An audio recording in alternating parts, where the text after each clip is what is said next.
शेर और गधे की कहानी, लॉयल्टी और पावर का एक सबक। शेरों ने मिलकर एक गधे यानी डोंकी का शिकार किया, लेकिन उनमें से एक शेर ने कहा, इसे मत मारो, मेरे पास एक प्लान है। बाकी शेर राजी हो गए और उन्हें यह आइडिया पसंद आया। गधे को खाने के बजाय उन्होंने उसे अपना लिया। वक्त के साथ उन्होंने उस गधे का पूरा भरोसा और लॉयल्टी जीत ली। जब सही मौका आया, उन्होंने उसे वापस गधों की बस्ती में भेज दिया। इस बार वो कोई मामूली गधा नहीं, बल्कि शेरों की सपोर्ट वाला एक लीडर बनकर गया। बाकी गधे उससे डरने लगे और उसकी इज्जत करने लगे। जो भी उसकी बात नहीं मानता या मुखालिफत करता, उसे तुरंत पकड़ लिया जाता।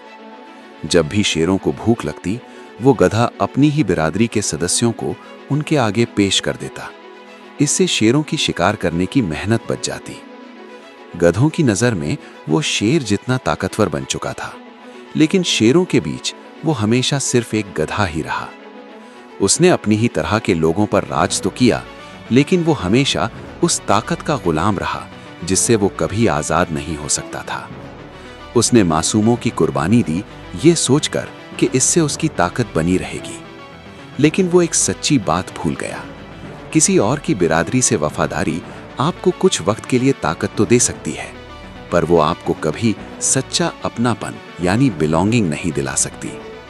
आखिर में एक गधा हमेशा गधा ही रहता है, चाहे वो शेर की खाल ही क्यों ना पहन ले।